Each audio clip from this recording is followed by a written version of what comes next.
आप भी जानने के लिए बेताब हैं, तो भाइयों और बहनों बने रहो हमारे साथ आज की वीडियो में। How Indian navy man live under water.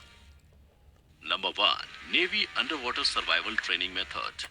जब भी हम नेवी की बात करते हैं तो हमें सबसे पहले पानी ही याद आता है, लेकिन इस पानी में सरवाइव कर पाना कितना मुश्किल होता है ये बात तो सिर्फ और सिर्फ हमारे जवान ही जानते हैं, जिन्हें इस पानी में सरवाइव करने के लिए कड़ी ट्रेनिंग से गुजरना पड़ता है। तो सबसे पहले मैं आपको बताता हूँ हमारे नेवी के special force unit marine commandos के बारे में, जिनको मार्कोस भी बुलाया जाता है। मार्कोस एक ऐसी फोर्स होती है जो जमीन और पानी दोनों पर अपने मिशन को अंजाम देती है, और इसीलिए इनकी अंडर वाटर ट्रेनिंग में इन्हें कई तरह के अंडर वाटर सर्वाइवल टेक्निक सिखाए जाते हैं, जो इन्हें इनके मिशन में जिंदा रखती है। इन सर्वाइवल टेक्निक्स को ड्राउन प्रूफिंग मेथड कहते हैं, यानी कि पानी में डूबने से बचने की टेक्निक। इसमें सबसे पहले ट्रेनीज को पुशअप्स मारने होते हैं, लेकिन नेवी की ट्रेनिंग है तो नॉर्मल पुशअप्स तो होंगे नहीं ना। तो इनकी टेक्निक्स ऐसे होती है, पहले तो आपको पानी के किनारे पुशअप्स पोजीशन में रखा जाता है, और फिर हर पुशअप के साथ जब बॉडी नीचे और मुंह पानी में जाता है तो पानी में सांस छोड़कर बबल्स बनाने होते हैं। अगर बबल्स बने तो ठीक, नहीं तो आप गलत कर रहे हो,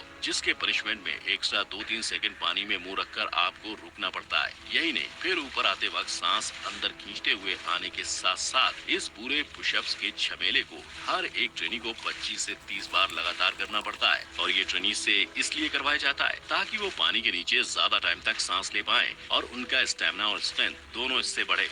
परंतु अपने देश की रक्षा के लिए जवानों को सिर्फ कुछ घंटे ही नहीं, कई दिन और कई महीनों तक पानी में रहने की जरूरत होती है और पानी में सरवाइव करना होता है। और इसी की वजह से तो भारत में इंडियन नेवी के लिए महीनों तक पानी में छुपकर रहने और अपने देश की सरहदों को बचाने के लिए सबमरीन्स को बनाया गया। वो शिप जिसे आप और कैसे हमारे जवान पानी के अंदर इन सबमरीन्स में रहते हैं।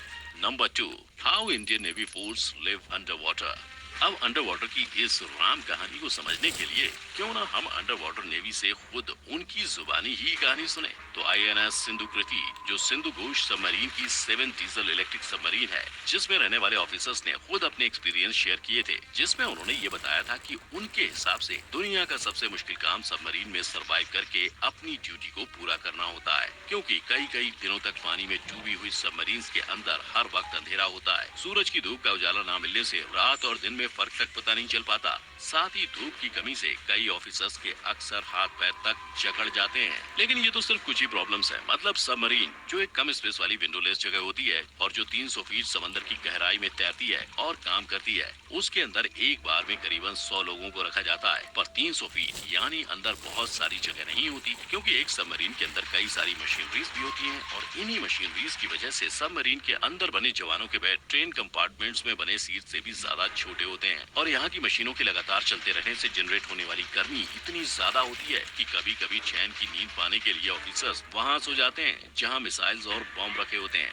क्योंकि ये इकलौती ऐसी जगह होती है जो ठंडी होती है। पर इन्हें सोने की ये जगह मिल भी गई तो क्या होगा, क्योंकि इन ऑफिसर्स के पास काम इतना ज्यादा होता है कि इन्हें सोने के लिए मुश्किल से 4 से 5 घंटे ही नसीब होते हैं। लेकिन अगर आपको लगता है कि सोना इज द ओनली प्रॉब्लम, तो जरा सा गौर मेरी इस बात पर भी फरमाएं कि इन्हें बाथरूम ब्रेक सिर्फ और सिर्फ 2-3 मिनट के लिए ही मिलते हैं, जिसमें इन्हें ब्रश करना, मुंह धोना और अपने आप को हल्का फुल्का करना होता है। और अब ये हमारे घर का वॉशरूम तो है नहीं, तो सबमरीन के इन बाथरूम्स को इस्तेमाल करने का तरीका भी थोड़ा डिफरेंट ही होता है। इसमें फ्लश करने के लिए भी एक प्रोसेस होता है। एक वॉल्व खोलकर फिर एक ब्लैक पैडल को प्रेस करना पड़ता है और अपना काम होते ही फौरन बाहर आना होता है, क्योंकि यहाँ 90 ऑफिसर्स के लिए पूरी सबमरीन में सिर्फ 2 बाथरूम ही उपलब्ध होते हैं, जिसके चलते यहाँ लंबी लाइंस लग जाती हैं। वेल, नहाना तो भूल ही जाओ, क्योंकि पानी में होने के बावजूद इन ऑफिसर्स को अपने टॉयलेट रूटीन के लिए सिर्फ 3-4 मग पानी मिलता है। इसलिए ये ऑफिसर्स 30 दिनों तक मिशन में 3 बार ही मुश्किल से नहा पाते हैं। पर फिगर नॉट, इनके नहीं नहाने की वजह से इन्हें कुछ ना हो, इसलिए इन ऑफिसर्स के पास खास यूनिफॉर्म्स होते हैं जो खासकर केमिकल से बनाए जाते हैं, जो ऑफिसर्स को किसी भी तरह के बैक्टीरिया से बचा सकते हैं। और ऑफिसर्स इन यूनिफॉर्म्स को पहनकर हर 3-4 दिन में इन्हें फेंक देते हैं। और अब सोना हो गया, सुबह सवेरे का काम धाम भी पूरा कर लिया, तो अब बढ़ते हैं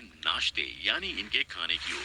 तो इनका खाना भी बिल्कुल किसी टिपिकल इंडियन फैमिली की तरह दाल चावल रोटी भाजी वाला होता है। फर्क बस इतना होता है कि ना दाल में तड़का होता है और ना ही सब्जी में ज्यादा मसाला।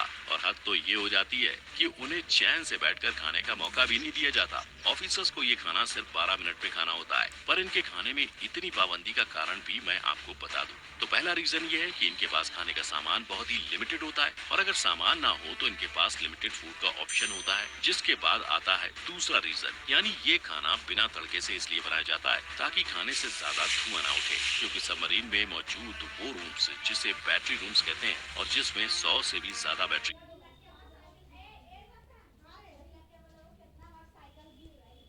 छोटी सी चिंगारी भी काफी होती है पूरे के पूरे सबमरीन को ब्लास्ट करने के लिए, समझे। इसीलिए सारे ऑफिसर्स हर वक्त काफी अलर्ट रहते हैं। अपने देश की खातिर अपनी जान को हथेली पर लेकर सबमरीन में रहने वाले इन ऑफिसर्स का मिशन 1 से 3 महीनों तक का होता है, जिसके चलते बाहरी दुनिया से ये पूरी तरह अनजान रहते हैं। इन ऑफिसर्स के महीनों के मिशन में मर्चेंट शिप से लेकर अलग अलग शिप पर नजर रखने के लिए सबमरीन में खास टेक्नोलॉजी इंस्टॉल की गई होती है, जिसे सोनार कहते हैं, जो एक तरह का high frequency sound navigation and ranging equipment होता है, जिसे आप सबमरीन के कान कह सकते हो। ये दो तरह से काम करती है। एक ये कि सबमरीन एक्टिव सोनार का इस्तेमाल करती है, जिसमें सबमरीन से निकली हुई साउंड वेव्स दूसरी शिप से टकराती हैं और सबमरीन को पता चल जाता है कि दूसरी शिप कहां पर है। और दूसरा तरीका है पैसिव सोनार का, जिसमें दूसरी शिप से आने वाले इंजन, पंप्स वगैरह की आवाजों को ध्यान से सुना जाता है,